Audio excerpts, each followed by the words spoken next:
السلام عليكم ورحمة الله وبركاته.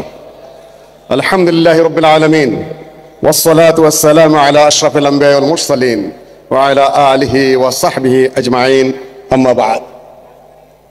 2025 সালের বাংলাদেশ জমিয়তে আহলে হাদিস কর্তৃক আয়োজিত জাতীয় এই দাওয়া তাবলীগ এবং জ্ঞান বিতরণের এই মহা সম্মেলনে যেখানে লক্ষ লক্ষ মানুষের উপস্থিতি স্থানীয়ভাবে এবং সারা দেশ থেকে, বাংলাদেশ জমিয়তে আহলে হাদিসের মাননীয় সভাপতি বন্ধুবর প্রফেসর ডক্টর আব্দুল্লাহ ফারুক, যিনি এই কয়েকদিন ব্যাপী সম্মেলনের সভাপতিত্ব করছেন। এই সম্মেলনে উপস্থিত হয়েছেন বা আমন্ত্রিত হয়েছেন সৌদি আরবের মেহমান, কুয়েতের মেহমান, পাকিস্তানি মেহমান, নেপালের মেহমানগণ। তার মধ্যে একজন রয়েছেন পাকিস্তান উচ্চ কক্ষ সিনেট সদস্য, আজ 3 দশক যাবৎ পাকিস্তান জমিয়তে আহলে হাদিসের সভাপতি প্রফেসর সাজেদ মীর ভাই প্রস্তাব করে গেলেন, আমার সাইফুল ভাই, ইসলামী ফাউন্ডেশনে এটা ওটা সেটা করতে হবে। কথাগুলো আমার কানেও এসেছে, না বলাই ভালো, যেহেতু ঘরের সমন্বয়ক রয়েছে জাহাঙ্গীরনগর বিশ্ববিদ্যালয়ের। 2 দিন আগেই ঘুরে আসলো পাকিস্তান থেকে, তাদের একটা মানব অধিকার সম্মেলনে কমেন্ট বলতে, জামা কাপড় গায়ে দিয়ে এসেছে পাকিস্তান থেকে আনা। ঘরে জামাতা সমন্বয়কদের গুরু বলা হয় এবং উপদেষ্টাও বটে সরকারের, কাজেই নানান কথা সেই হবে সেই হবে। ভাই প্রস্তাব করেছেন ইসলামিক ফাউন্ডেশনের কিছু হবেন, হয়তো আমি করতে পারতাম, বিষয়টা করতাম না, তাও না হলো, তাও না, পছন্দ করেন না তারা। উনি সিনেটর হবেন সামনে, এত ছোট কথা বলেন কেন? সিনেটর হবেন সামনে, যদি আনুপাতিক হারে নির্বাচন হয় 100 জন সিনেটর হবে, 3 কোটি আহলে হাদিসের 30 জন সিনেটর আমরা অটোমেটিক পাবো। কথা বললেই ফতোয়া শুরু হয়ে যাবে। মুসলিউদ্দিন রাজনীতির কথা বললে মুসলিউদ্দিন এই করে সেই করে, পাচ্ছেন না কেন? তার কারণ কি? রাজনৈতিক মাঠে আপনার উপস্থিতি নেই। অধিকাংশ শিক্ষিত প্রফেসর এবং প্রফেসর নিদের ছেলেরা এবং মেয়েরা অন্য ছাত্র এবং অন্য ছাত্রী সংগঠন করে, অধিকাংশই। আমি বলবো না মুজাফফর মক্কাটা মানুষ ওর উপর দায়িত্ব ছেড়ে দিয়ে গেলাম। সম্মানিত উপস্থিতি, বয়সের মাপে কথা বলতে হবে। প্রফেসর সাজেদ মীর সিনেটর, আজ 3 দশক যাবৎ জমিয়তে আহলে হাদিসের সভাপতি পাকিস্তানের। তার জন্য যদি না জায়েজ না হয়, প্রফেসর ডক্টর আব্দুল্লাহ ফারুকের জন্য সামনের বাংলাদেশের সিনেটর হওয়া না জায়েজ হবে না। প্রস্তুতি নিতে হবে। আল্লামা আব্দুল্লাহ আল কাফি নিয়ে আমার আলোচনার বিষয়, সেদিকে আমি যাচ্ছি। সম্মানিত উপস্থিতি, আল্লামা আব্দুল্লাহ আল কাফি আল কুরাইশি এত বিশাল একজন ব্যক্তিত্ব। 25 মিনিটের বক্তব্য যদি বুঝতে চান তার ব্যাপারে, তার আগে 25টি সেমিনারে অংশগ্রহণ করে আসতে হবে। 25টি সেমিনারে যদি অংশগ্রহণ না করেন, আল্লামা আব্দুল্লাহ আল কাফির ব্যাপারে 25 মিনিট আমার বক্তব্যের কিছুই বুঝবেন না। তা আমি জানি, হেডলাইনের সামান্য টোকা দেখে দেখে চলে যাব। ছাত্র, যুবক, প্রফেসর এবং শিক্ষকদেরকে বলবো সেমিনারের আয়োজন করেন ঘন ঘন। প্রত্যেকটা বিষয়ের উপরে মাথা প্রস্তুত করতে হবে। আল্লামা আব্দুল্লাহ আল কাফি আল কুরাইশি, যা 1900 সালে তার জন্মটা যখন হয়েছে, তার আগে এই উপমহাদেশে কতগুলো ঘটনা ঘটেছে। একটি হলো অতীত ওহাবী আন্দোলন, যার উপরে আল্লামা আব্দুল্লাহ আল কাফি সাহেব প্রায় 1000 পৃষ্ঠায় বই লিখে গেছেন। সেটা প্রায় 1948 সালের ঘটনা। কোরআন, হাদিস, ইতিহাস, দর্শন, ফিকহ, উসুল, রাজনীতি ও সমাজনীতির অপূর্ব সমাবেশ। 3 শতাধিক ইমাম, ফকিহ ও মুহাদ্দিসের জীবনী, ইসলামের পতন যুগের কাহিনী, হিন্দু ইসলামের আবির্ভাবের যুগের ইতিহাস, তথাকথিত ওহাবী আন্দোলনের বিস্তৃত ও সম্পূর্ণ ইতিহাস, মযহব সমূহের প্রচার ও প্রতিষ্ঠার ইতিহাস, জাতীয় দুর্গতির মূল ও সঠিক কারণ এবং তাহার প্রতিকার 8 শতাধিক পৃষ্ঠায় সম্পূর্ণ বিরাট গ্রন্থ, বাংলা সাহিত্যের অভিনব অমূল্য সম্পদ, ইসলামী শাসনতন্ত্রের সূত্র রচয়িতা কর্তৃক অর্থাৎ আল্লামা আব্দুল্লাহ আল কাফি আল কুরাইশি কর্তৃক প্রণীত গ্রন্থ শীঘ্রই প্রকাশিত হচ্ছে। 1948 সালের অ্যাডভার্টাইজমেন্ট। সেই 1000 পৃষ্ঠার গ্রন্থ কোথায়? কে লুকালো? আহলে হাদিস পরিচিতি 4র্থ সংশোধন করতে গিয়ে 1/2 শতাধিক ভুল করেছেন। সুজাউদ্দৌলারে গুজাউদ্দৌলা করেছেন। একটা ফার্সি কবিতার মধ্যে 8টা ভুল করেছেন। নগমাজ না এই আস্তের মধ্যে ইসলামকে ইসবাত লিখেছেন। কে কে করলেন এই সংশোধনীটা? মনে না চায়, গায়ে না ধরে, ব্রেন না থেকে করেন না। ছেলেরা সব্বানের ছেলেরা অনেক লেখাপড়া জানে, দায়িত্ব দেন 2-3 জনকে সুস্থ এবং শুদ্ধ করে লিখবে। সম্মানিত উপস্থিতি, কাফি সাহেবকে নিয়ে আলোচনা করতে বলেছেন। সেই সময়ের কাফি সাহেব, যার আগে গোটা উপমহাদেশ বলে কথা বলতে বলা হয়েছে, খালি হেডলাইন বলে যাব, যার আগে উপমহাদেশে সৈয়দ আহমদ বেরলভী এবং আল্লামা ইসমাইল শহীদের নেতৃত্বে এবং সেনাপতিত্বে গোটা ভারতব্যাপী তৌহিদি আন্দোলন, সুন্নতের আন্দোলন, সংস্কার আন্দোলন শুরু হয়ে সেটা জিহাদি মুভমেন্টে পুরাপুরি অস্ত্র যুদ্ধে রূপান্তরিত হয়ে ইংরেজদের বিরুদ্ধে এবং শিখদের বিরুদ্ধে যুদ্ধের একটা পর্যায়ে গিয়ে তাদের বালাকোটের যুদ্ধে তাদের শাহাদত হয়েছে। আল্লাহ তাদেরকে শহীদ হিসেবে কবুল করুন, আমি নিশ্চয়তা দিচ্ছি না। তার ধারাবাহিকতায় মৌলানা বেলায়েত আলী ইনায়েত আলী ভ্রাতৃত্ব নামে আল্লামা আব্দুল্লাহ আল কাফির তরজমানুল হাদিসে কয়েক সংখ্যা লিখেছেন, কেউ পড়েন নাই তা আমি জানি। তাদের নেতৃত্বে গোটা ভারতে ইংরেজ বিরোধী, শিখ বিরোধী প্রচুর যুদ্ধ হয়েছে, রক্তক্ষয়ী যুদ্ধ হয়েছে সেগুলা। তার ছেলে আব্দুল্লাহ দীর্ঘদিন যুদ্ধ করেছেন। সেই যুদ্ধের যে সেটা 1950 সাল পর্যন্ত বিস্তৃত ছিল। আরাফাত যদি ঠিক মতো কেউ পড়ে থাকেন তাহলে সেখানে পাবেন ধারাবাহিক ইতিহাস। কিছু কিছু আব্দুর রহমান বিএবিটি সাহেব, সাবেক সেক্রেটারি জেনারেল লিখেছেন। নতুন মনে হচ্ছে আপনাদের কাছে, আমি জানি নতুনই, কেন প্রচুর সেমিনার ছাড়া এই কমের জাগানোর কোনো সম্ভাবনা নাই। আহলে হাদিস পরিচিতি পড়েছেন? এখানে কয়জন লোক আছেন? হাত তুলেন তো সাহস করে। আহলে হাদিস জানবেন, কাফি সাহেবরে চিনেন আপনারা। আসছেন, আসার যাওয়া, খিচুড়ি খাওয়া, তাবলিগে ইস্তেনজার মধ্যে ইস্তেনজা করা, এটা চলবে না ভাই। বললেন যে ডাকে না কেন? আপনার অবস্থান কোথায়? সেখানে যুদ্ধের মাঠে সৈয়দ ওমর বেরলভী, যুদ্ধের মাঠে আল্লামা ইসমাইল শহীদ, যুদ্ধের মাঠে বাংলাদেশের আহলে হাদিসরা, যুদ্ধের শহীদ বাংলাদেশের আহলে হাদিসরা, সম্পদ যেগুলো বাজেয়াপ্ত হলো আহলে হাদিসদের। সেদিক পিনাকি ভট্টাচার্য পর্যন্ত আহলে হাদিসের কথিত ওহাবিদের নিয়ে কথা বলেছে। পুলিশ যাদের উপর প্রথম অত্যাচার করেছে, যাদের উপর নির্যাতন করেছে, যাদেরকে ধরপাকড় করেছে, তারা প্রথম আহলে হাদিসরা ফ্রান্স থেকে বলেছে। আর আমার ছেলেরা ইতিহাস জানে না।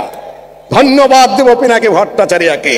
আপনি তখন মাঠে ছিলেন, শত শত গ্রন্থ আপনার পক্ষে রচিত হয়েছে।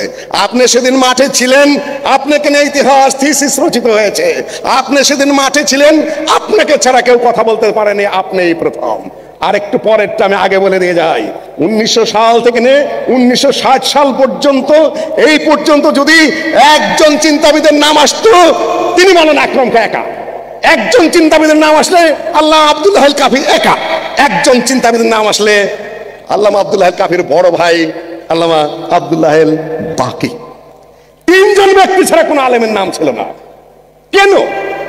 তারা মাঠে ছিলেন। কে লিখবে আজকে আজাদের? কি লিখবে কাফি সাহেব? কি বক্তব্য দিবেন কাফি সাহেব? বাকি সাহেব কোথায় সম্মেলন করছেন? সারা জাতি এই 3 ব্যক্তিত্বের দিকে তাকিয়ে থাকতো। এখন আপনি কোথায়?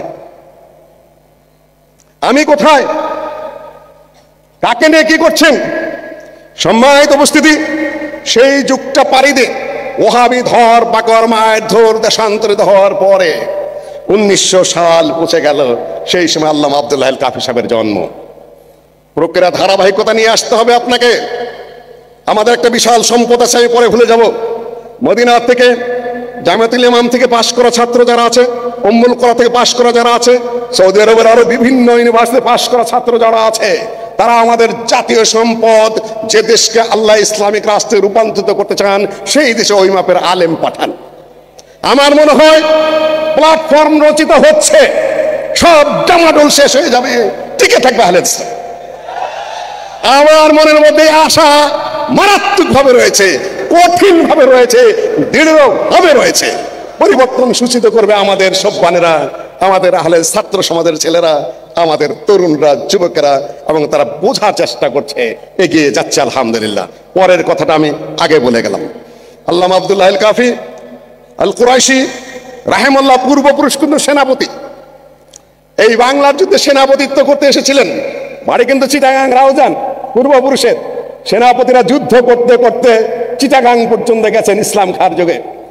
এই যে এই জায়গাটা না, এখানে যেখানে ইসলামী বিশ্ববিদ্যালয় প্রতিষ্ঠিত, 54 কিংবা 52 বিঘা জমির উপরে সৌদি আরব সরকার পয়সা দিয়েছিলেন আমার যতটুকু জানা। সেই জায়গায় আপনারা এখানে কি করছেন, একত্রিত হতে পেরেছেন প্রফেসর ডক্টর আব্দুল বারী স্যারকে দেওয়া।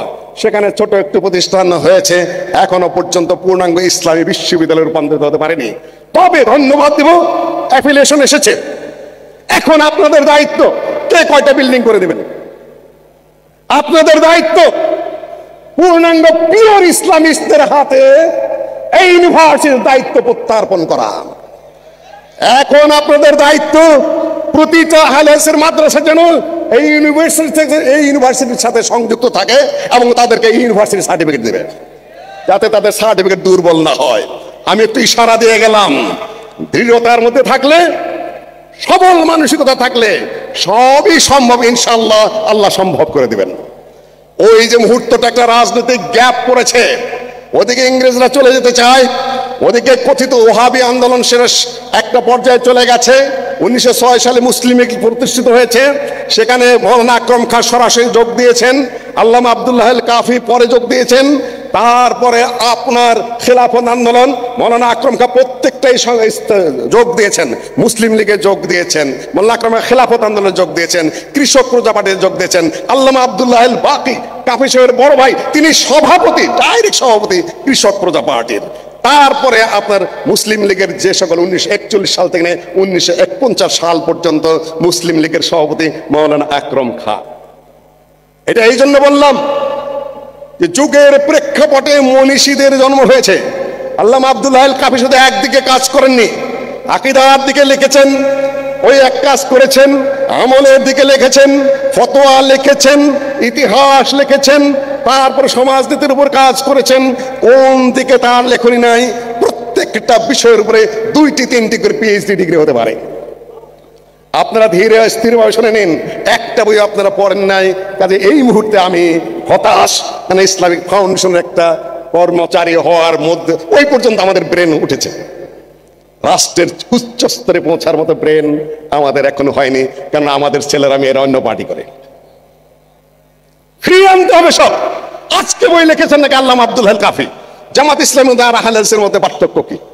আমি জামাতের বিরুদ্ধে কোনো এই প্রকাশ্য কোন ধরনের বিদ্রোহ ঘোষণা করছি না, কোনো আন্দোলন করছি না, কোনো কটাক্ষও করছি না।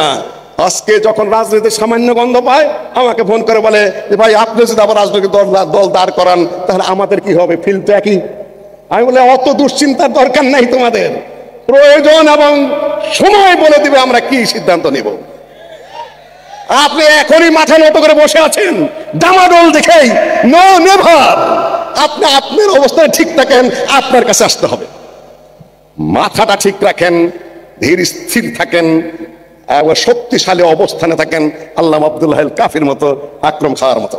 আকীদা নিয়ে যেগুলো আলোচনা করেছেন বইগুলো রয়েছে, পিএইচডি হচ্ছে মদিনা ইউনিভার্সিটিতে, ঢাকা ইউনিভার্সিটিতে হয়েছে, এমফিল হয়েছে, রাজশাহী বিশ্ববিদ্যালয় হচ্ছে, কিন্তু সেগুলোকে প্র্যাকটিক্যাল ফিল্ডে নিয়ে আসতে হবে।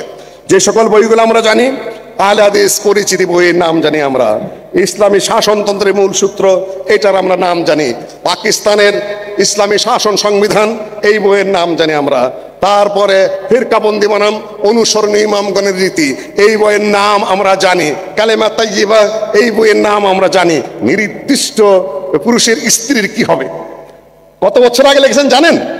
এই যে আয়না ঘরে বন্দি না, তাদের যে স্ত্রীরা কি হবে তাদের ফতোয়া। তারা যদি অন্যত্র বিয়ে করে বসেন, অন্যত্র বিয়ে করেছেন, স্বামী কোথায় জানেন না, স্বামীর অনুমতি নেই, জানেন না কিছু, স্বামী জেলখানাতে বেরিয়ে আসলো, এখন এই স্ত্রী কার হবে? ফতোয়া নিয়ে নানান কথা আছে। আজ থেকে অর্ধ শতাধিক বছর পূর্বে এই কিতাবের মধ্যে কাফি সাহেব বহু দলিল প্রমাণ দিয়ে প্রতিষ্ঠা করে গেছেন। আপনার ফতোয়া খুঁজে পাচ্ছেন না, কত অগ্রসর। আপনাদের এটা মনে রাখতে হবে। আরবিতে বই লিখেছেন কয়েকটা, উর্দুতে বই লিখেছেন কয়েকটা, ফার্সিতে বই লিখেছেন, ইংরেজিতে বই লিখেছেন, বাংলাতে লিখেছেন। এই বঙ্গভূমিতে, এই উপমহাদেশে এমন কোন বাপের বেটা আছে যে 5 ভাষায় বিশুদ্ধভাবে গ্রন্থ রচনা করতে পারে? আমার ধারণা অনুযায়ী সার্বিক বিচারে কাফি সাহেবের উপর কেউ নেই। আপনারা বুঝবেন না, সে বলছে কেননা নোট পড়তে পড়তে, একই বইয়ের 3 প্রকারের সংকলন পড়তে পড়তে, একই করে 3 কাতরা জবাই করতে করতে লেখাপড়া বা শিক্ষা দীক্ষার এমনটাই নিচু পর্যায়ে আমরা নিয়ে গেছি যে আপনারা ওই মানুষটাকে বোঝার মতো সে ব্রেনে আমাদের নাই। সম্মানিত উপস্থিতি, আল্লামা আব্দুল্লাহ আল কাফি 1900 সালে জন্ম। তিনি তার বাবা সৈয়দ নজির হোসেনের ছাত্র আল্লামা আব্দুল হাদি, তার কাছে পড়াশোনা করেছেন। বড় ভাই আব্দুল্লাহ আল বাকি, তিনি কানপুর থেকে বড় ডিগ্রি নিয়েছেন এবং তার বাবার কাছ থেকে লেখাপড়া করেছেন। 2 ভাই আবার আব্দুল ওয়াহাব নাবিনা, এই অন্ধ আলেম সৈয়দ নজির হোসেনের ছাত্র, তার কাছ থেকে কোরআন হাদিস পড়ে গিয়ে তারপরে কলিকাতা আলিয়া মাদ্রাসায় ভর্তি হয়েছেন। অনেকেই বলেন কলিকাতা আলিয়া মাদ্রাসা থেকে মাত্র আলেম ফাজল পাস মানুষ, কলেজে পড়া মানুষ, উনি আবার কিসের আলেম? আরে বোকা, বাবার কাছে যিনি সৈয়দ নজির হোসেনের ছাত্র, আব্দুল ওয়াহাব নাবিনা অন্ধ, যিনি সৈয়দ নজির হোসেনের ছাত্র, 2 জন সৈয়দ নজির হোসেনের ছাত্রের কাছে কোরআন হাদিস পড়ার পরে তার কার কাছ থেকে আবার পড়তে হবে? এটা নিয়ে তাকে কটাক্ষ করা, আক্রমণ করা হয়। তোমরা বোঝোই নাই উনি কোন চিজ। যে পরিমাণ রেফারেন্স তিনি ব্যবহার করেছেন, যে যুগের বই পুস্তক তিনি ব্যবহার করেছেন, আর যেভাবে বাংলা ভাষায় স্থানান্তরিত করেছেন বিষয়গুলো, কার সাধ্য ছিল তার যুগে? মাত্র 2 জন ছাড়া, একজন হলেন আল্লামা আব্দুল্লাহ আল কাফি, আরেকজন হলেন মৌলানা আকরম খা, মাত্র ফাজল পাস মানুষ। পরবর্তীতে মৌলানা আব্দুর রহিম সাহেব ভাষা খুঁজে পেয়েছেন, প্রথম দিনে ভাষা দিয়েছেন। কিভাবে আরবি বিষয়গুলাকে, ফিককে, উসুলকে, আকীদাকে, ইসলামিক রাজনৈতিক পরিভাষাকে, শাসন সাংবিধানিক রীতিনীতিগুলাকে বাংলা ভাষায় কোন শব্দে কোন বাক্যে স্থানান্তরিত করতে হবে, এই পথ দেখিয়েছেন কে? আল্লামা আব্দুল্লাহ আল কাফি এবং মৌলানা আকরম খা। এখন তো আপনারা মাঠে কিছুই দেখেন না, তাই না? অমুকের বই পড়েন, তমুকের বই পড়েন, অমুকের নোট পড়েন। এইটা কিন্তু আপনার পড়তে হবে, এই সিরিজ আপনার ধরতে হবে, এইভাবে ব্রেন তৈরি করতে হবে। আধাই করলে গাধাই বোঝে। আমি আর বেশি কিছু বলতে চাই না, এই দাসত্ব থেকে আপনাদের ছুটে আসতে হবে। সম্মানিত উপস্থিতি, আল্লামা আব্দুল্লাহ আল কাফি সত্যাগ্রহী পত্রিকা সম্পাদনা করেছেন অতি অল্প বয়সে। মৌলানা আবুল কালাম আজাদের মতো উপমহাদেশের এত বিরাট ব্যক্তিত্ব, কংগ্রেসের সভাপতি ছিলেন, কংগ্রেসের শিক্ষামন্ত্রী ছিলেন ভারতে, তার সংস্পর্শে জেলে যাওয়ার পরে তার পত্রিকার সম্পাদনা করেছেন। তারপরে তিনি পত্রিকা বের করেছেন, তরজমানুল হাদিস বের করেছেন, আরাফাত বের করেছেন। তারপরে যে সকল বক্তব্যগুলো দিয়েছেন, বক্তব্যের ধারার মধ্যে আসে। বক্তব্য এবং লিখনের ধারা কয়েকটা ভাগে ভাগ করা যেতে পারে। 1 নম্বর হলো দাওয়া এবং তাবলীগ। দাওয়া এবং তাবলীগের ধারা এখানে বেঁচে আছে, যেটা আমার প্রফেসর ভাই বক্তব্য দিয়ে গেছেন। ওই একটা লাইনের উপর কিছু কথা বলেছেন। আরব দেশ থেকে এলমি সনদ যেটা সরাসরি আহলুল হাদিসের রয়েছে, অন্য কারো কওমি আলেমদের রয়েছে, কিন্তু যারা মাঠে ময়দানে আন্দোলন করেন বিভিন্ন দলমত, আল্লাহর নবীর পর্যন্ত তাদের কোনো সনদ নাই। আহলে সনদ রয়েছে, এলমি সনদ রয়েছে, তাফসিরের সনদ রয়েছে, হাদিসের সনদ রয়েছে, ফিকহের সনদ রয়েছে। এবং সৈয়দ নজির হোসেনের মতো এত বিরাট হাফেজ হাদিসের ছাত্র যারা, আব্দুল ওয়াহাব, আপনি যদি বলেন আব্দুল মান্নান নজিরাবাদী, তিনিও সৈয়দ নজির হোসেনের ছাত্র, অন্ধ মানুষ ছিলেন, 35 বার সহিহ বুখারী পড়িয়েছেন পাকিস্তানে। তাতে হিংসুকেরা তাকে পায়খানায় আটকে রেখে বাইরে সিট কিনে আটকে দিত। সম্মানিত উপস্থিতি, এই এক ধারা। দ্বিতীয় ধারা জিহাদি এবং রাজনৈতিক ধারা। সৈয়দ আহমদ বরেলভী এবং শাহ ইসমাইল শহীদের যে ধারা, সেই ধারার তারাও নেতৃত্ব করেছেন। সেটা হলো জিহাদি ধারা, আন্দোলনী ধারা, সংগ্রামী ধারা। 3 নম্বর ধারা হলো মাদ্রাসা মসজিদ প্রতিষ্ঠা করা ইত্যাদিতে কয়েকটা ধারায় তিনি এটাকে ভাগ করেছেন আহলে হাদিস পরিস্থিতিটাকে। পরেনি নেই, তা আর বুঝাবো আমি কি, বোঝানোর শক্তি সাধ্য এই মুহূর্তে আমার নাই। সম্মানিত উপস্থিতি, বক্তব্য আমার গুটিয়ে নিয়ে আসতে হবে। তিনি খারেজি প্রসঙ্গে জানতেন, তিনি শিয়া প্রসঙ্গে জানতেন, তিনি জবরিয়া প্রসঙ্গে জানতেন, তিনি মর্জিয়া প্রসঙ্গে জানতেন, উপমহাদেশ আন্দোলন প্রসঙ্গে জানতেন। সারা পৃথিবীর কোন চিন্তা, কোন দর্শন, কখন কি হচ্ছে, সম্পূর্ণ তার নখদর্পণে ছিল। প্রতিটা পাতা খুললে আপনি বুঝতে পারবেন যে তার এলেমের ভার কতটা, তিনি কতটা সমৃদ্ধ, কত ভাষায় তিনি রেফারেন্স ব্যবহার করেছেন। আর দুটি কথা বলে আমার বক্তব্য এই মুহূর্তে শেষ করতে হবে। সেটা হলো, আমরা যেভাবে ব্যাখ্যা করি ইমাম মুহাম্মদ বিন আব্দুল ওয়াহাবকে, আমরা দাঈ আল্লাহ হিসাবে প্রচার করে বেড়াই, আর ওরা প্রচার করে বেড়াচ্ছে যে আমরা মাদখালিজমে বিশ্বাস করি। খুব প্রচার করছে ওরা। তোমরা বুঝো না এই বিষয়টা, শুধু অপবাদ দিচ্ছ। সময় লাগবে প্রচুর, আমি আর ওদিকে যাব না। এই অপবাদ তারা দেওয়া শুরু করেছে। আর আল্লামা আব্দুল্লাহ আল কাফি আল কুরাইশি তাকে কি বলেছেন? বিপ্লবী সংস্কারক। কিছুদিন আগে ছিল হারাকা। আমি আল হারাকা সালাফিয়া থিসিস করেছি, তখন কেউ আমাকে বাধা দেয়নি সৌদি আরবে। এখন হারাকা লেখা যাবে না, এখন দাওয়া লিখতে হবে। আহলে হাদিস মুভমেন্ট আন্দোলন নিয়ে নাম দিয়েছেন। কালকে আবার আমার ভাইয়েরা বলবে যে এখন আন্দোলন করলেন কেন, আহলে হাদিস নাপাক হয়ে গেল। বুঝে কথা বলেন। আহলে হাদিস সৌদি আরবের এই ভূখণ্ডটাকে ইসলামাইজেশন করতে গেলে কি পরিমাণ তলোয়ার ভাঙতে হয়েছে, কি পরিমাণ মুশরিকদের সাথে যুদ্ধ করতে হয়েছে, কি পরিমাণ কবর ভাঙতে হয়েছে। সারা পৃথিবী তাদেরকে খারিজি ফতোয়া দিয়েছে। আর আপনার ইতিহাস না জেনে মনে করেছেন ইমাম মুহাম্মদ বিন আব্দুল ওয়াহাব স্বপ্নে তাবিজ পাইছে, তাই না? কি শিখান আপনি? ভাইদের ব্রেন চেঞ্জ করতে হবে। এই ভূখণ্ডের স্বাধীনতার আন্দোলন আলোচনা করতে গিয়ে আমাদের ভাইরা শুরু করেন 52 সালের ভাষা আন্দোলন, তারা শুরু করেন 71-এর আন্দোলন। আরে ভাই, এই ভূখণ্ড কোথায় ছিল?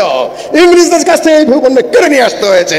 এই ভূখণ্ড কেড়ে নিয়ে আসতে হয়েছে ইংরেজদের কাছ থেকে, যেটা পূর্ব পাকিস্তান নামে পরিচিত ছিল। The north western and eastern zones of India, in which Muslims are numerically in a majority, should be grouped to constituent independent states, in which the constitute shall be autonomous and sovereign. ভারতের উত্তর পশ্চিম এবং উত্তর পূর্ব যেখানে মুসলিম সংখ্যাগরিষ্ঠ, সেগুলো নিয়ে স্বাধীন ভূখণ্ড প্রতিষ্ঠিত করতে হবে। মৌলানা আকরম খান নেতা ছিলেন, শেখ সাহেব তার একজন ছোকরা ভলান্টিয়ার ছিলেন, সরবদিতার ছাত্র। আকরম খানকে এড়িয়ে গেছেন আমাদের সংগ্রামী ইতিহাসী ভাইরা। তাদের ইতিহাসের মধ্যে আকরম খান নাম নাই। 10 বছরের সভাপতি, 41 থেকে 50 সাল পর্যন্ত তাদের বই পুস্তকের নাম নাই। কাফি সাহেবকে খালি বলছেন যে উনি জর্দা খাইতেন।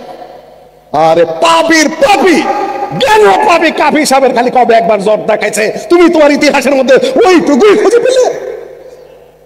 কত বড় প্রচারক! সেই প্রচারকদের পিছনে পড়েছে আমাদের ছেলেরা, আমাদের মেয়েরা। ধোঁকাবাজ, কোন ধরনের কথা নেই। যদি উল্টাইতে চাও সামনে আসো, অক্ষর অক্ষর ধরিয়ে দেবো। কোথায় কি লিখেছো, কোথায় ইতিহাস লুকিয়েছো, কোথায় আক্রমণ করেছো, কোথায় ফাও ক্রেডিট নেওয়ার চেষ্টা করছো।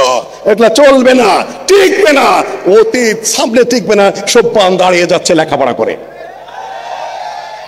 সম্মানিত উপস্থিতি, কাজেই ইমাম মুহাম্মদ বিন আব্দুল ওয়াহাবকে নতুন করে ভাবতে হবে। ভয়ের চোটে তুমি এখন আন্দোলনকে দাওয়া বানিয়ে দিতেছ, মুভমেন্টকে তুমি এখন প্রিচিং বানিয়ে দিচ্ছ আমেরিকার ভয়ে। কয়দিনের ঠেলাই গোটা ইউনিভার্সিটির শেপ চেঞ্জ। এই জন্য আল্লামা আব্দুল হাই কাফি সাহেব ওদেরকে যাই নাই। এত বড় মাথা, এত বড় সংগ্রামী, এত বড় বিপ্লবী মানুষ, তিনি বই লিখেছেন বিপ্লবী সংস্কারক মুহাম্মদ বিন আব্দুল ওয়াহাব। এটা এত ভয়, এতই আতঙ্ক, আর তোমাকে দেখা হবে? No, never. যা ইতিহাস সাহসী মানুষের পক্ষে রচিত হয়, দুর্বল মানুষের পক্ষে কোনোদিন ইতিহাস রচিত হয় নাই। ওহাবী আন্দোলন কথিত আহলেসের পক্ষে রচিত হয়েছে। রাজনৈতিক আন্দোলনের ইতিহাস আহলেসের পক্ষে রচিত হয়েছে। এলেমের ইতিহাস সিহাসেত্তর হাফেজ, কুতুবে সেত্তর হাফেজ আল্লামা আহমদুল্লাহ রহমানি অন্ধ অবস্থায় 6 কিতাব পড়িয়েছেন। হাদিসের হাফেজ যত পাবেন আহলেসের মধ্যে পাবেন, এখনো পাবেন। এখনো যদি এলমি প্রতিযোগিতা হয়, মাদানী আলেম কয়েক শত এক সাইডে দাঁড়িয়ে যাবে, পিছানের কিছুই নাই। সম্মানিত উপস্থিতি, আল্লামা আব্দুল হাই কাফির মৃত্যুর প্রসঙ্গে 2 মিনিট বলে আমি আমার বক্তব্য শেষ করছি। যখন পাকিস্তান প্রতিষ্ঠিত হয়ে গেছে, 2 মিনিট দিতে হবে আমাকে, বসো একটু, 2 মিনিট দাও। এখন একটা পরিবর্তিত পরিস্থিতি সৃষ্টি হয়েছে। এখন আহলেসের কর্তব্য কি? কে নির্ধারণ করে দেবে? কি বক্তব্য? আমাদের ছেলেরা মাঠে গেছে, আমার বউ, পোলাপান, সন্তান আদি সব মাঠে। জাহাঙ্গীরনগর বিশ্ববিদ্যালয়ের হলে হলে তালা ভাঙতেছে আমার সন্তান, কিন্তু আমার সাইনবোর্ড কোথায়? ওরা বলছে আমরা লাঠি ধরছিলাম, আমাদের ছিল, আমরা ছিলাম, মাঠে ছিলাম, ওনারা ছিল, আমরা ছিলাম, আমাদের কোথায়? নাই। না থাকাটাও যে খুব বেশি কিছু হয়ে গেছে তা নয়, কেন সামনে কি হবে ওটা কিছু কিছু আশ করা যায়। সামনে জেলাও সেই কদু, একদল খাইছে আর একদল খাবে, এই কথা আমি বলবো না, আক্রমণ করবো না, কিন্তু ঘুরে ফিরে যে সেকুলার সেই সেকুলারই, ইসলাম নয়। যে জন্য এই ভূখণ্ড স্বাধীন হয়েছে সেটার কোনো সম্ভাবনা আপাতত নাই। যারা বসে আছেন দাওয়ী হয়ে কি করে উপদেষ্টা হয়ে একজন হুজুর নিয়েছেন, আলহামদুলিল্লাহ ভালো মানুষ, শিক্ষিত মানুষ নিয়েছেন, ওই পথেই আছে। সুন্দরী ললনা কয়েকটা নিয়েছেন, আর 100 জন নাকি নিবেন অতিরিক্ত। ওটা পার্লামেন্ট হবে না, ওটা বিউটি পার্লার হবে। কিসের পার্লামেন্ট হবে? এখানে আমি আর কথা বাড়াচ্ছি না, কিছুই না, ওটা একটা পথ পরিবর্তন হয়েছে মাত্র। এখানে তৃপ্তির ঢেকুর তোলার কিছু নেই। তবে আমরা কথা বলতে পারছি, একটা স্বাধিকার পাচ্ছি। এই সুযোগটা কাজে লাগিয়ে আমাদেরকে সামনের দিকে অগ্রসর হতে হবে। 2 নম্বর পয়েন্ট, পাকিস্তান হয়ে গেছে, সংগ্রাম আহলে হাদিস নেতৃত্ব দিয়েছে। ব্রিটিশ তাড়িয়ে যুদ্ধের মাধ্যমে বিতাড়িত করে রাজনৈতিক পরিবেশ আহলে হাদিসের সৃষ্টি করতে হয়েছে। সেখানে পাকিস্তান কায়েম হয়েছে, ইসলামিক রাষ্ট্র প্রতিষ্ঠা হবে এই দাবি অনুযায়ী। তারপর দেখা যায় পার্লামেন্টে আবার সেই সেকুলাররাই, সেই কমিউনিস্ট, সেই ধর্মনিরপেক্ষতাবাদী, সেই সব কাফি সাহেব, তার ভাই মুসলিম লীগের সভাপতি, তারপরে আকরম খার পরে তার মুসলিম লীগের সভাপতি মাওলানা আকরম খা, কাফি সাহেব হত বিহব্বল হয়ে লিখছেন তার ভাষায়, পাকিস্তান গণপরিষদে কনস্টিটিউশন লেখা হচ্ছে, তার মধ্যে ইসলামের পক্ষে সুস্পষ্ট কোনো বিবৃতি নাই। এই পর্যন্ত সম্ভবত 93 পৃষ্ঠা যে পর্যন্ত লিখেছে আহলে হাদিস পরিচয়ের মধ্যে লিখছেন, আর বলছেন এই পর্যন্ত যখন আমি লিখছি তখন পাকিস্তান গণপরিষদের যে স্টেটমেন্ট সেটা এই পর্যন্ত আমার কাছে এসেছে। আমি এইটা বুঝতে পেরেছি, মিশ্র নির্বাচন, তারপর যুক্ত নির্বাচন, গণপরিষদের সদস্যদের প্রতি তার রক্তক্ষরণ হচ্ছে, একটার পর একটা লিখে যাচ্ছেন। এই জন্য পাকিস্তান হলো। কি করছে তোমরা? আকরম খা পদত্যাগ করলেন পার্লামেন্ট থেকে, বাকি সাহেবের মৃত্যু হলো 52 সালে। দেশ যাচ্ছে স্বাধীনতার ঢেকুর তুলছে, আর এনাদের বুকে রক্তক্ষরণ হচ্ছে। দেশ গেল কোন জায়গায়? হলোটা কি? আমরা কি করলাম, আর এখন এরা কি করছে? এখন যা হয়েছে একটা পর্যায়ে গেছে, সামনে কি হবে?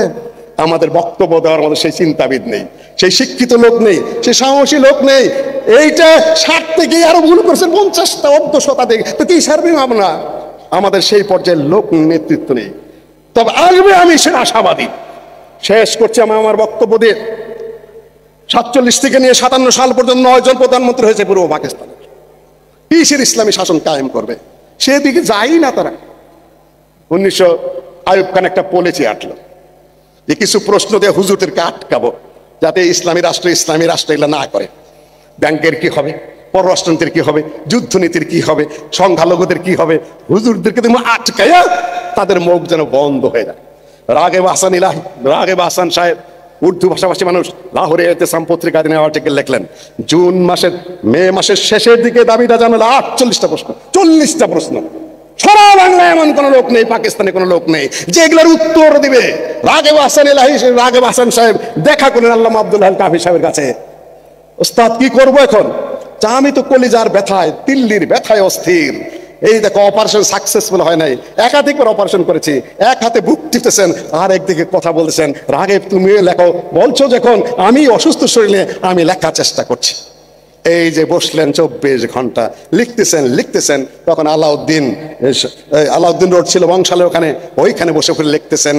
জুন মাসের 2 তারিখ এসে গেল, লিখেই চলেছেন, জবাব দিয়ে চলেছেন। অত্যাধুনিক প্রশ্নের জবাব, সারা পৃথিবীর যত সমস্যা সেখানে রয়েছে আলেমদেরকে আটকানোর জন্য আইয়ুব খান সহ অন্যরা দিয়ে রেখেছে। লিখতেছেন সারা বাংলাদেশের এই সুফিরা, সারা বাংলাদেশের হানাফি ভাইরা কিছু মনে করবেন না, তারা সারা বাংলাদেশের বিরোধীরা পক্ষরা কেউ পারছে না একমাত্র আল্লামা আব্দুল্লাহ আল কাফি ছাড়া। কি মনে করেছেন আপনারা? অত সস্তা গুল মেরে ইসলামী রাষ্ট্র কায়েম করবেন? এই 3 কোটি আহলে হাদিস বাদ দিয়ে এই দুরাশা পোষণ করবেন না। কয়েকটা পদ বন্টন করবেন ফাউন্ডেশনে, ইসলামিক ইউনিভার্সিটির সম্বন্ধে বিভিন্ন প্রতিষ্ঠানে কয়েকটা পোস্ট নিয়ে যদি সুখের ঢেকুর তুলেন যে কাম হয়ে গেছে, 3 কোটি আহলে হাদিস, 4 কোটি আহলে হাদিস, আপনাদেরকে সামান্য ছাড়ও দিবে না এদেশে যদি আপোষ করতে না আসেন। আমরা লক্ষ্য করছি সবই, চোখের আড়ালে কিছুই নেই। আলহামদুলিল্লাহ, কয়েকটা প্রশ্নে কি করবেন? মাঠে গেলে আপনি জিরো নিয়ে ফেরত আসতে হবে। দ্রুত গতিতে আপনাদের আচরণ সংশোধন করতে হবে। সম্মানিত উপস্থিতি, জবাব লিখে চলেছেন। ওই দিন 3 তারিখ সন্ধ্যা হয়ে যাচ্ছে, রাত হয়ে যাচ্ছে, সব পক্ষের আলেমেরা সেখানে জড়ো হয়েছেন। আল্লামা আব্দুল্লাহ আল কাফি সাহেব লিখে চলেছেন। এখন ওই দিন সভাপতিত্ব করতে হবে। সভাপতিত্ব করবে কে? এখন তো আপনারা রাজি হবেন না, তাই না? আকরাম খাঁ আহলে হাদিস বংশের হলেও আহলে হাদিস আন্দোলন করতেন না। এখন সভাপতিত্ব করবে কে সকল মাযহাবের? কাফি সাহেব পড়ে আছেন ওখানে বিছানায় লিখতে লিখতে, সবাই বলে আকরাম খাঁ সভাপতিত্ব করবে। ভিতর থেকে কোনো প্রতিবাদ আসে নাই। পল্টনে আমরা সম্মেলন করতে যাচ্ছি, প্রস্তাব দিয়েছে ডক্টর মুজাফফর যে আমাদের 3 কোটি মানুষ আছে, কমপক্ষে 30 লাখ মানুষ আমরা একত্রিত হব। কিন্তু বলে যে এটা সমন্বয় হবে, কে কোন পোস্ট হবে, কিসের পোস্ট পজিশন করলে মানেন পোস্ট পজিশনের প্রথম তো অবস্থান নিতে হবে, বোঝার চেষ্টা করুন।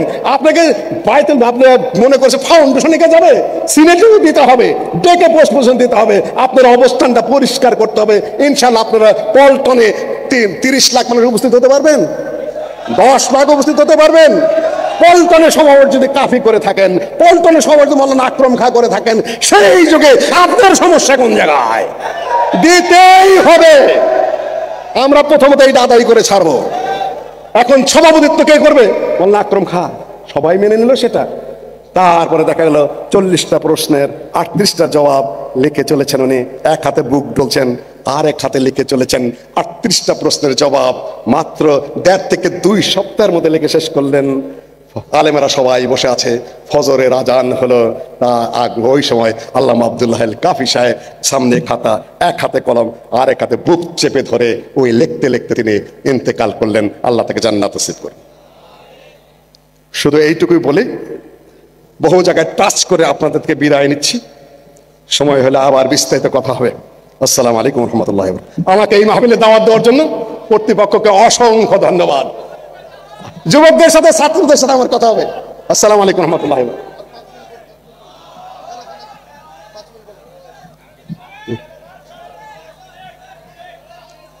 সম্মানিত সুধীমণ্ডলী, কাফি সাহেবকে তিনি মেরে ফেলেছেন, কিন্তু আমরা মনে করি না কাফি সাহেব মরে গেছেন। আমরা 5 মিনিট শুনতে চাই কাফি সাহেব এখনো বেঁচে আছেন। আল্লামা আব্দুল্লাহ আল কাফি আল কুরাইশি রাহিমাহুল্লাহ তার চেতনা আবার বাস্তবায়ন করবে ইনশাআল্লাহ। আসসালামু আলাইকুম রহমতুল্লাহ। সম্মানিত উপস্থিতি, ওনারা আমি এমনিতেই বোধহয় 5-6 মিনিট বেশি নিয়ে ফেলেছি। হ্যাঁ, আমি 5 মিনিট বেশি নিয়েছি, আরো 5 মিনিট ওনারা আমাকে দিয়েছেন। সেটা ডক্টর মুজাফফর খেয়াল করে দিয়েছে।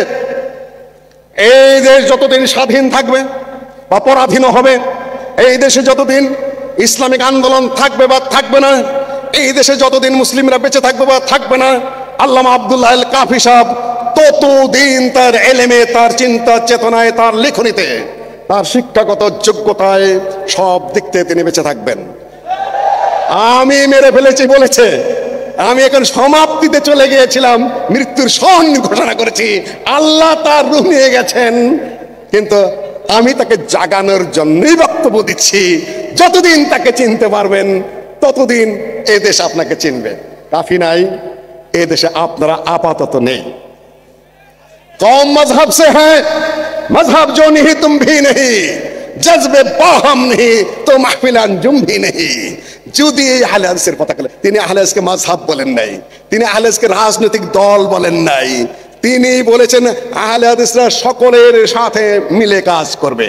তবে আমার প্রফেসর ভাই যেটা বলেছেন ওটা ওই আঙ্গিকে নয়, ওটা দুর্বল আঙ্গিকতা। আমার ভিত্তি মজবুত রেখে তারপরে সবার সাথে মিলা। আমি আত্মহতি দিয়ে, আত্মহত্যা করে, নিজেকে বিলীন করে দিয়ে অন্যের সাথে মিশতে যাব, this is a wrong idea. আপনি এটা মনে রাখবেন, আপনার সেই সক্ষমতা রয়েছে, আপনার সেই সক্ষমতা এখন নাই। কেউ কি মনে করেছিল যে 15-16 বছরের এই জগদ্দল পাথর, এই আয়নাঘর, এই জুলুম, এই অত্যাচার, এই গোয়েন্দা, এখানে কত পুলিশ ঘটতো, কতজনকে অ্যারেস্ট করতো, কত ঝামেলার সৃষ্টি করতো, কত বড় ভাই ধরতে হতো, কত থানায় যেতে হতো, কত কিছু করতে হতো, এখন তা করতে হচ্ছে? আপনারা কি আশা করেছিলেন হবে না? হলো কিভাবে? সম্ভব ইনশাআল্লাহ। কুল্লু শাইইন ইয়ারজিউ ইলা আসলিহি, প্রত্যেক জিনিস তার নিজের দিকে ফেরত যায়। হিস্ট্রি রাইট ইটসেলফ, ইতিহাস তার নিজেকেই লেখে। হিস্ট্রি রিপিটস ইটসেলফ, ইতিহাস নিজেকেই নিজে পুনরাবৃত্ত করে। এই দেশে তাই হবে ইনশাআল্লাহ। আমি আশাবাদী, আমাদের আকীদা সঠিক, আমাদের আমল সঠিক, আমাদের দাওয়া ছড়ে যাচ্ছে ছাত্র ছাত্রী, যুবক যুবতী, আর্মি, তরুণী, তারপরে আপনার বিচার বিভাগে, ঊর্ধ্বতন রাষ্ট্র ব্যাপারে সর্বত্র আমাদের দাওয়াত আগুনের ঝড়ের গতিতে ছড়ে পড়েছে। কিন্তু সুসংগঠিত করা, একটা চিন্তার দিকে নিবেদিত করা। কেউ কেউ মনে করে আহলের সাথে মিশু, আমি রফলাদিন করবো, ভোটটা তো পাবো কমপক্ষে, তাই না, আমার আমলটা তো সহি হবে। কেউ কেউ মনে করেন ওইভাবে করেন, কিন্তু লিডারশিপ মানেন না। এখানে আমার বেশি বেশি ভিতরে ঢুকবো না। আপনাদের সভাপতি কে?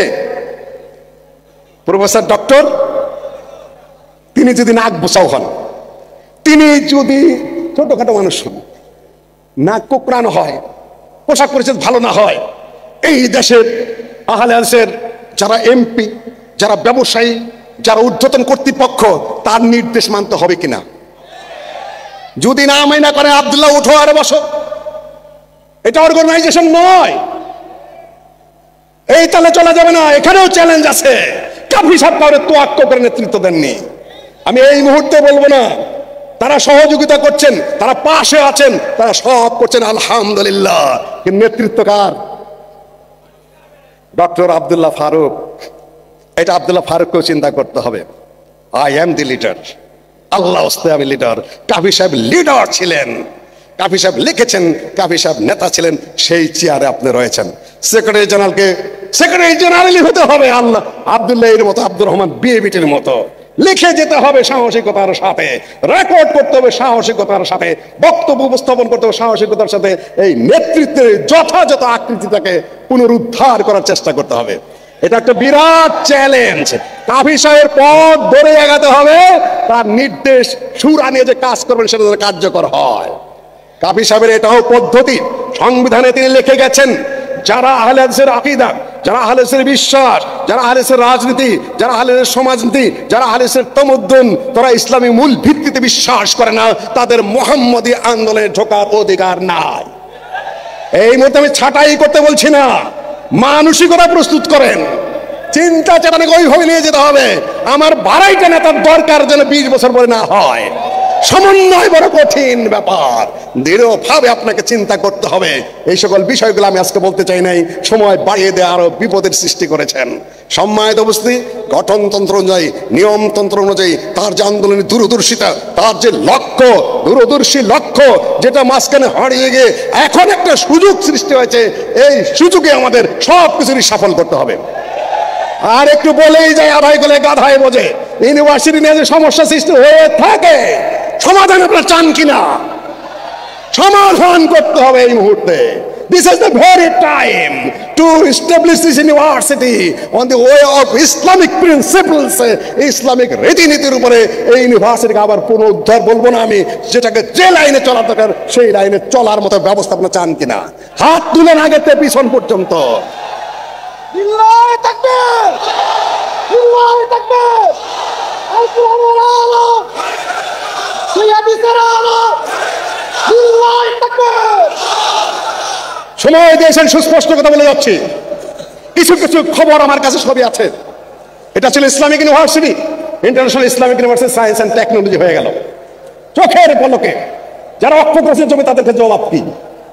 তারা সায়েন্সের জন্য দিচ্ছে, টেকনোলজির জন্য দিচ্ছে, অ্যাপ্লিকেশন দিচ্ছে, ভালো কথা, কিন্তু কি করবেন? সকলের দৃঢ় সাপোর্টের প্রয়োজন। এটাকে যথাযথ হয়ে দাঁড়ানোর যারা কাজটা করে দিয়েছেন, আলহামদুলিল্লাহ, আল্লাহ আপনার দুনিয়া ভালো করুন, আখিরাতে ভালো করুন, আরো মঙ্গল করুন, কিন্তু যথাযথ শিক্ষিত কর্তৃপক্ষের হাতে আপনারা ছেড়ে দিয়ে তাদের জন্য দোয়া করুন।